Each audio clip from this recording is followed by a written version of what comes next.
D'Angelo Russell, Damian Lillard at Wenyen Gabriel, yan ang ating pag-uusapan. Final seconds. Bryant for the win. Bang! Lakers fans umaacting daw na parang hindi nila muntik nang i-trade si D'Angelo Russell. Alam naman natin na isang buwan ang nakakaraan matapos ang trade deadline. Ay muntik nang i-trade ng Lakers si D'Angelo Russell papuntang Atlanta Hawks kapalit ni DeJounte Murray. Pero mukhang tama lang ang naging desisyon ng Lakers na mapanatili si D'Lo sa kanilang kupunan. Nasa ngayon kasi ay nag-average ito ng 17 points, 2 rebounds at may 6 assists per game. Ang malupit pa kay D'Lo ay meron itong 41% sa 3-point area ngayong season. Kaya hindi pwedeng baliwalain si D'Lo beyond the arc at panigurado na may kalalagyan sila sa shooting nito. Na kanina nga sa laban nila sa Milwaukee Bucks ay meron itong 9 out of 12 sa 3-point area. Kaya ganyan kalupit si D'Angelo Russell lalo na kung nagagawa nito ang kanyang gusto sa loob ng court. Alam naman natin nakahati niya sila Austin Reeves at LeBron James sa pagdadala ng bola at paggawa ng play sa kanilang kupunan.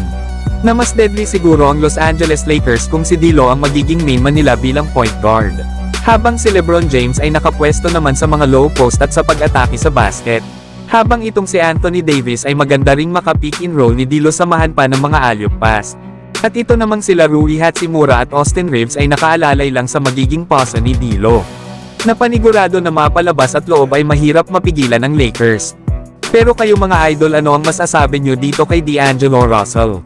Samantalang sa naging laban pala ng Lakers at Milwaukee Bucks kanina, ay nagawa na pala ni Damian Lillard na malagpasan ang record ni Reggie Miller para sa NBA All-Time 3-Pointers Made List. Na kung saan ay nasa pang-apat na pwesto na si Lillard na meron nga itong 2,561 3-pointers made.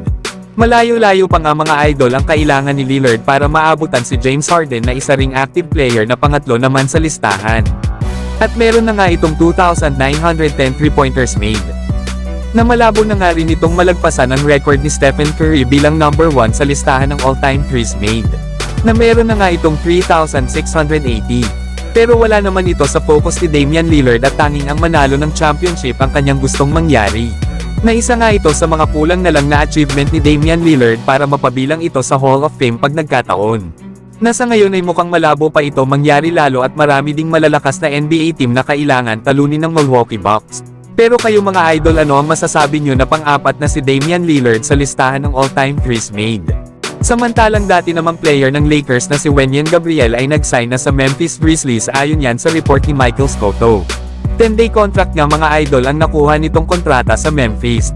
Magandang addition nga ito sa kanilang kupunan lalo at kilala itong si Wenyen Gabriel na isang mahusay na defender. Isa pa ay napakasipag nga rin itong player kaya maganda rin itong isama sa loob ng court kasama ni Jaren Jackson Jr. Na panigurado na kaya nilang i-dominate ang pagkuha ng mga rebounds. At pang-5 season na nga ito ni Wenyen Gabriel sa NBA at last season nga ay nakasama pa ito ng Lakers na maglaro sa playoffs. Habang may career average naman ito na 4 points 3 rebounds na may 53% sa field. Na kung magiging maganda nga ang ipapakita ni Wenyen Gabriel sa Memphis Grizzlies, ay panigurado na baka i-extend na ang kanyang kontrata hanggang sa mga natitirang laro ng kanilang kupunan sa regular season. Pero kayo mga idol, ano ang masasabi nyo sa move na ito ng Memphis Grizzlies? So hanggang dito na lang tayo mga idol. At huwag nyo naman kalimutan mag-subscribe bilang pagsuporta.